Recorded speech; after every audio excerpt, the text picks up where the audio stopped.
नमस्कार, मी सुवर्णा जोशी. जगाच्या पाठीवर या विशेष बुलेटिनमध्ये आपल्या सगळ्यांचं स्वागत. जगभरातल्या महत्त्वाच्या बातम्या वेगवान स्वरूपात बुलेटिनमध्ये बघूयात. पाकिस्तानच्या कराची शहरात अज्ञात हल्लेखोरांनी स्टॉक एक्सचेंजवर हल्ला केला. या हल्ल्यात 2 सुरक्षा रक्षक, 1 पोलीस कर्मचारी जखमी झालाय तर 3घांचा मृत्यू झालाय. इमारतीच्या सुरक्षेकरता तैनात असलेल्या सुरक्षा रक्षकांनी 4ही हल्लेखोरांना ठार केलं.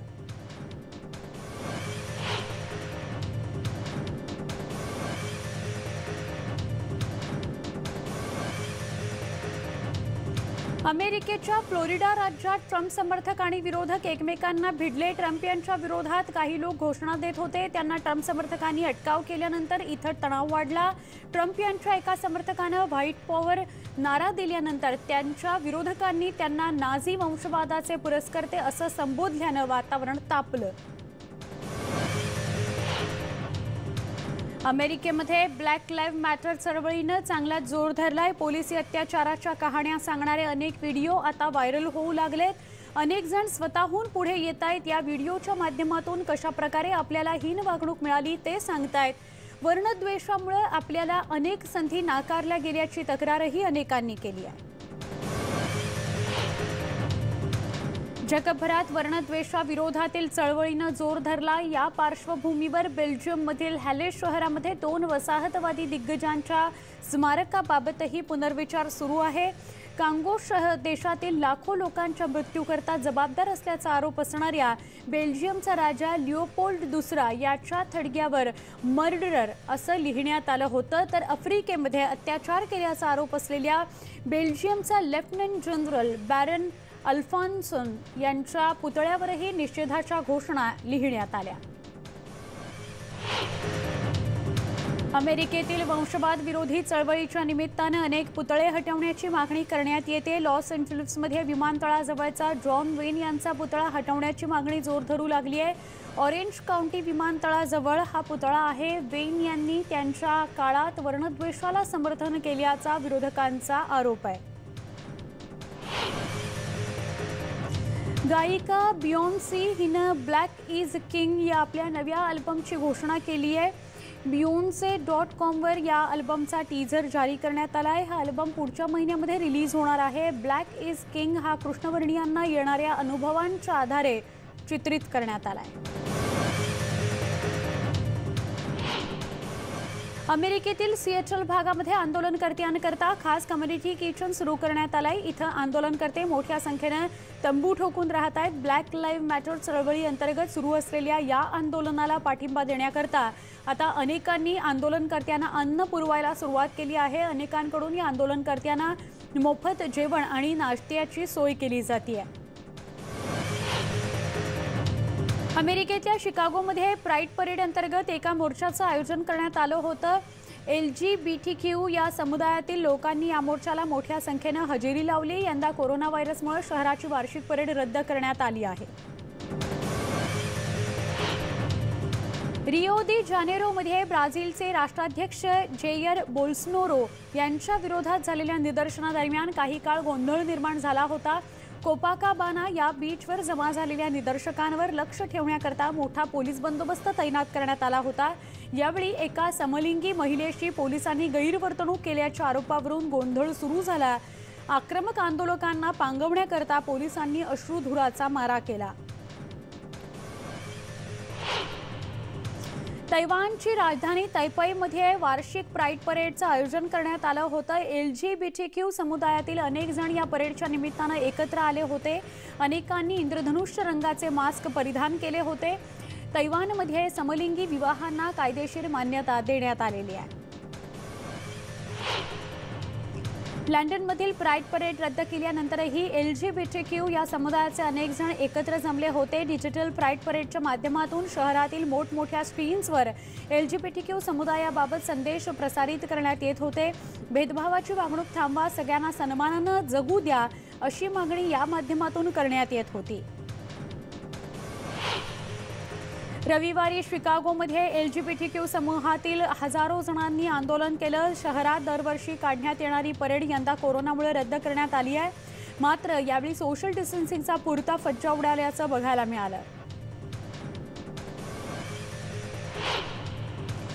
LGBT समूहाला पाठिंबा देण्याकरता रविवारी जेरुसलेममध्ये प्राईड रॅली काढण्यात आली। 100हून अधिक जणांनी या प्राईड परेडमध्ये सहभाग घेतला होता। कोरोनाच्या पार्श्वभूमीवर सोशल डिस्टन्सिंगचं पालन करत ही परेड काढण्यात आली। ऑस्ट्रेलियातल्या न्यू साऊथ वेल्स राज्यातील विरोधी लेबर पार्टीचे सदस्य शाओकेट मोसेलमेन यांची चीनसाठी हेरगिरी केल्याच्या आरोपावरून चौकशी सुरू आहे। पोलीस आणि इतर संस्थांनी त्यांचं घर आणि कार्यालयाची तपासणी केली। आपण कधीही देशाशी गद्दारी करणार नाही, तसंच चौकशीत पूर्ण सहकार्य करत असल्याचं मोसेलमेन यांनी सांगितलं। रशियामध्ये सर्वसामान्यांच्या कोरोना संदर्भातील मास टेस्टिंगला सुरुवात झाली आहे। अँटीबॉडी टेस्ट करून घेण्याकरता मोठ्या संख्येने नागरिक रांगेत उभं असल्याचं चित्र बघायला मिळतंय।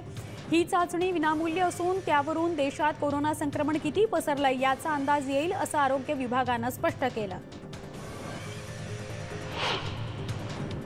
ऑस्ट्रेलियातील व्हिक्टोरिया राज्यानं परदेशातून परतणाऱ्या सगळ्या प्रवाशांची कोरोना चाचणी करण्याचं ठरवलंय। याच राज्यात मोठ्या संख्येनं कोरोनाचे रुग्ण आढळत आहेत। या संख्येवर आळा घालण्यासाठी परदेशातून आलेल्यांना 14 दिवस हॉटेलमध्ये क्वारंटाईन करण्यात येणार असून त्यांची 10व्या दिवशी चाचणी केली जाणार आहे। चीनची राजधानी बीजिंगमधला संसर्ग रोखण्याकरता मास टेस्टिंग केलं जात आहे। 7.5 लाख लोकांच्या न्यूक्लिक ॲसिड चाचण्या आणि 3.5 लाख लोकांचे नमुने गोळा करण्यात आलेत। या मास टेस्टिंगमुळे शहरात नेमक्या कोणत्या भागात संसर्ग झालाय आणि किती प्रमाणात पसरलाय हे कळायला मदत होणार आहे असं प्रशासनाचं म्हणणं आहे। इस्रायलचे पंतप्रधान बेंजामिन नेतन्याहू यांनी कोरोना संसर्गाची प्रकरणं वाढत असल्यामुळे चिंता व्यक्त केली आहे। कोरोनाची ही दुसरी लाट आहे की नाही हे माहीत नसलं तरी सरकार सतर्क असल्याचं त्यांनी स्पष्ट केलं। कोरोना व्हायरसचा प्रसार रोखण्याच्या उपाययोजनांवर मंत्रिमंडळात चर्चा करून लवकरच निर्णय घेऊ असं त्यांनी सांगितलं।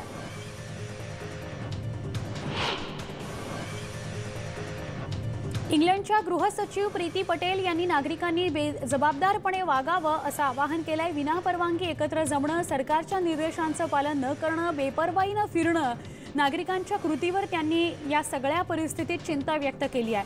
कोरोना देशातून हद्दपार झाला नसून नागरिकांकडून अशीच बेपर्वाई दाखवण्यात आली तर पुन्हा रुग्णसंख्या वाढू शकते अशी भीती पटेल यांनी व्यक्त केली। जपानमधल्या टोकियोमधील डिस्नेलँड पुन्हा पर्यटकांकरता खुलं करण्यात आलंय। तब्बल 4 महिन्यांनी हे थीम पार्क उघडण्यात आलंय। इथं येणाऱ्या पर्यटकांची काटेकोर तपासणी करूनच त्यांना आत सोडलं जाणार आहे। जास्त तापमान असणाऱ्यांना प्रवेश दिला जाणार नाहीये। तसंच सोशल डिस्टन्सिंग, सॅनिटायझर असे उपाय सुद्धा योजले जाणार आहेत। ब्राझीलमध्ये रविवारी 30,476 नवे रुग्ण आढळून आले आहेत। आता देशातील कोरोना रुग्णांचा आकडा 13,44,143 वर जाऊन पोहोचलाय। गेल्या 24 तासात 552 जणांचा कोरोनामुळे मृत्यू झालाय। आतापर्यंत 57,622 जणांचा मृत्यू झाल्याची माहिती प्रशासनाकडून देण्यात आली आहे। तर आतापर्यंत 7,33,848 जण कोरोनामुक्त झाले। चिली हा देश कोरोनाचा हॉटस्पॉट बनवू लागलाय। कोरोना रुग्णांचा आकडा वाढत असतानाच कोरोनामुळे होणाऱ्या मृत्यूचं प्रमाणही दिवसेंदिवस वाढत चाललंय। मृत्यूचं प्रमाण जास्त असल्यानं रोज मोठ्या प्रमाणात अंत्यसंस्कार केले जात आहेत, पण त्यामुळे अनेकांना आपल्या प्रियजनांना शेवटचा निरोपही देता येणं शक्य होत नाहीये। चीनमध्ये आज नवे 12 कोरोना पॉझिटिव्ह रुग्ण आढळले आहेत। बीजिंगमध्ये नवे 5 कोरोना रुग्ण आढळून आलेत। एकाचा मृत्यू झाल्याचीही नोंद आहे। चीनमध्ये आतापर्यंत 1,907 कोरोना रुग्ण आढळले आहेत। यातील 1,823 जण कोरोनामुक्त झालेत। केवळ 84 जणांवर सध्या उपचार सुरू आहेत। अमेरिकेत कोरोना रुग्णांचा आकडा 25,44,418 वर जाऊन पोहोचलाय। तर आतापर्यंत 12,05,768 जणांचा मृत्यू झालाय। यातील न्यूयॉर्कमध्ये 31,397 जणांचा मृत्यू झालाय। तर गेल्या 24 तासात ॲरिझोनामध्ये 3,857 नवे रुग्ण आढळून आलेले आहेत। इटलीमध्ये कोरोनामुळे मृत्यू झालेल्यांना श्रद्धांजली वाहण्यात आली। देशाचे पंतप्रधान सर्जिओ मॅट्रेला यांनी सगळ्यांना श्रद्धांजली वाहिली। त्यासाठी एक छोटासा श्रद्धांजलीचा कार्यक्रम आयोजित करण्यात आला होता। या कार्यक्रमाला संपूर्ण देशातील विविध शहरांमधले 243 महापौर उपस्थित होते। न्यूयॉर्क शहरातील सेंट पॅट्रिक कॅथेड्रल चर्चमध्ये 3 महिन्यांनंतर सामूहिक प्रार्थनेचं आयोजन करण्यात आलं होतं. मात्र चर्चच्या क्षमतेच्या केवळ 25%च लोकांना चर्चमध्ये प्रवेश दिला जाणार आहे. तसंच प्रार्थनेवेळी सोशल डिस्टन्सिंगचं पालन करणं अनिवार्य असणार आहे. अमेरिकेचे उपाध्यक्ष माईक पेन्स यांनी टेक्सासमधील रहिवाशांना, विशेषतः तरुणांना कोरोनापासून बचाव करण्याकरता मास्क घालण्याचं आवाहन केलं. सध्या अमेरिकेमध्ये वाढत्या रुग्णांचं कारण हे नियमांचं केलं जाणारं उल्लंघन असल्यानं या व्हायरसपासून बचाव करण्यासाठी मास्क घालणं आणि सोशल डिस्टन्सिंगचं पालन करणं गरजेचं असल्याचं ते म्हणाले. दक्षिण कोरियामध्ये सोमवारी नवे 42 कोरोना पॉझिटिव्ह सापडले आहेत. दिवसेंदिवस कोरोनाचा प्रादुर्भाव वाढत असल्यानं प्रशासनानं कडक निर्बंध लादण्याचा निर्णय घेतला आहे. आतापर्यंत दक्षिण कोरियामध्ये 12,757 नवे रुग्ण आढळून आले आहेत, तर 282 जणांचा मृत्यू झाला आहे. कोरोनाचा प्रसार रोखण्यासाठी अमेरिकेतील फ्लोरिडा राज्यानं समुद्रकिनारे बंद ठेवण्यात येणार असल्याचं म्हटलंय. तसंच सार्वजनिक कार्यक्रमांवरही निर्बंध घालण्यात आलेत. फ्लोरिडामध्ये रविवारी 8,500 कोरोना रुग्ण आढळले. 24 तासात 29 जणांचा मृत्यूही झाला. स्पेन आणि इंडोनेशियातील प्रकल्प बंद करण्याचं निसान या वाहन कंपनीनं ठरवलंय. सध्या या प्रकल्पात काम करणाऱ्या लोकांना अर्धा पगार देणार असल्याचं कंपनीच्या प्रवक्त्यांनी म्हटलंय. खर्च कपात, इलेक्ट्रिक कार अशा विविध मार्गाने कंपनीचा तोटा कमी करण्याचा प्रयत्न सुरू असल्याचं व्यवस्थापनानं सांगितलंय. कोरोनामुळे कमी झालेली वाहन विक्रीवरही मार्ग काढण्याचा प्रयत्न सुरू असल्याचं स्पष्ट करण्यात आलं. ऑस्ट्रेलियाच्या व्हिक्टोरिया राज्यात कोरोना संसर्गाची प्रकरणं वाढत आहेत. मागील 24 तासात आणखी 75 जणांना कोरोनाची लागण झाल्याचं निष्पन्न झालंय. मेलबर्नच्या उपनगरांमध्ये जास्त प्रमाणात कोरोनाचे रुग्ण आढळत आहेत. त्यामुळे इथं निर्बंध लागू करावेत का असा विचार प्रशासन करत आहे. तसंच जास्तीत जास्त लोकांच्या चाचण्या घेण्याचा प्रयत्नही प्रशासनानं सुरू ठेवला आहे. दक्षिण पश्चिम चीनच्या सिचुआन या प्रांताला पुराचा मोठा तडाखा बसलाय. यांगस्ते ही नदी धोक्याची पातळी ओलांडून वाहती. आतापर्यंत पुरात 12 जणांचा मृत्यू झालाय, 10 जण बेपत्ता झाल्यात. इथल्या येहई या टाउनशिपमधील अनेक घरं पाण्याखाली गेली आहेत. अनेक महामार्ग पाण्याखाली गेल्यानं शहरांचा संपर्क तुटलाय. चीनच्या अनेक प्रांतांमध्ये मुसळधार पावसामुळे पूरसदृश स्थिती निर्माण झाली आहे. दक्षिण पश्चिम चीनच्या चोंगकिंग, कियानजियांग या जिल्ह्यामध्ये मुसळधार पाऊस पडतो आहे. त्यामुळे अनेक घरं, रस्ते पाण्याखाली गेले आहेत. लांकियाओ या गावातील अनेक घरं पाण्याखाली गेली आहेत. काही ठिकाणी दरडी कोसळण्याच्याही घटना घडल्या आहेत.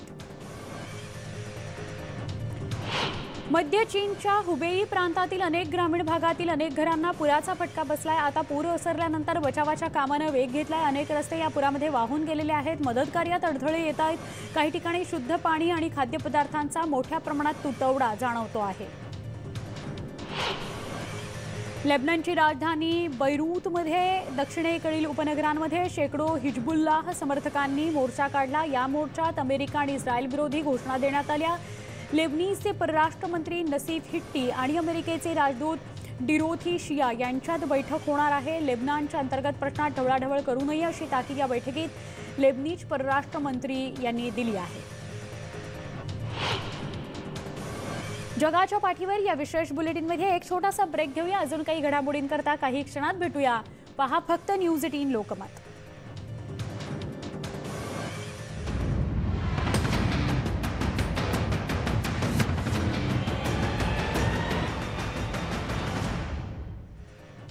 जगाच्या पाठीवर या विशेष बुलेटिनमध्ये पुन्हा एकदा स्वागत. वळूया पुढच्या बातम्या.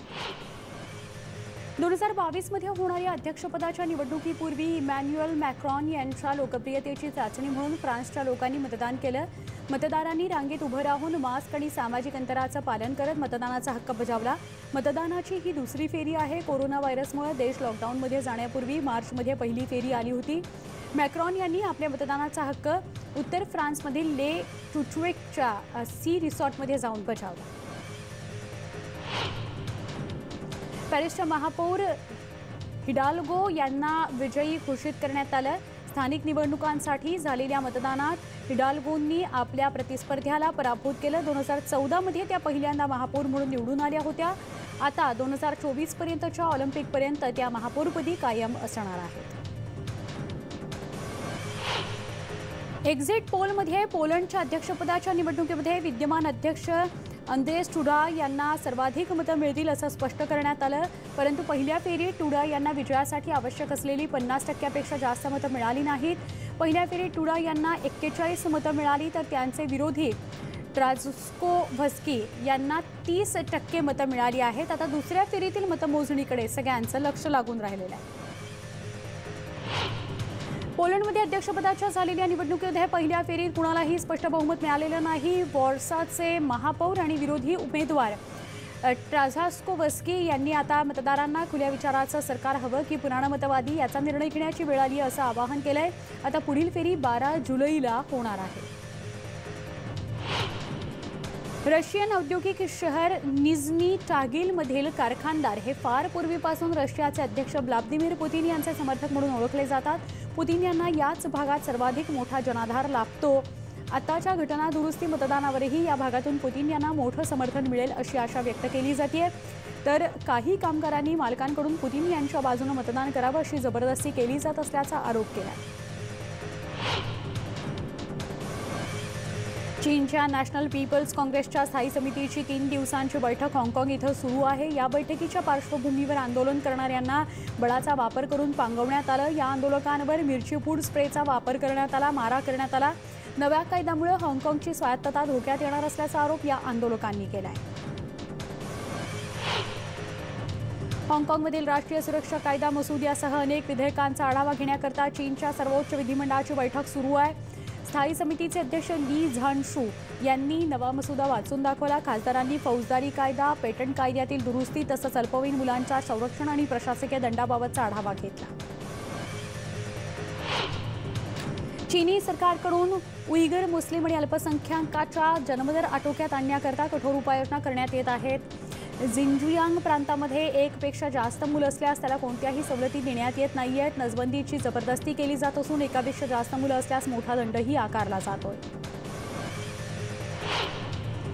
मेक्सिको शहरामध्ये सरकार विरोधात आंदोलन करण्यात आलं. कोरोनाच्या पार्श्वभूमीवर विस्कटलेली आर्थिक घडी पाहता आम्हाला देशात सुरक्षित वाटत नाही असं आंदोलकांचं म्हणणं आहे.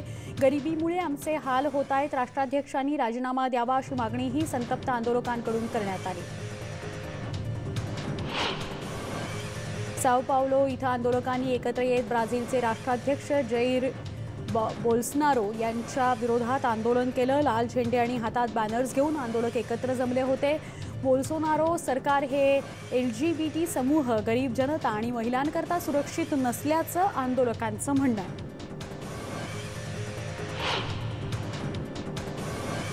निकेल प्रोसेसिंग प्लांटमधून आर्क्टिक या प्रदेशातल्या नद्यांमधील पाणी प्रदूषित होत असल्याची रशियामध्ये चौकशी करण्यात येते. आर्क्टिक समुद्राला जोडणाऱ्या नदीच्या भागांमध्ये काही ठिकाणी डिझेल गळती झाली होती.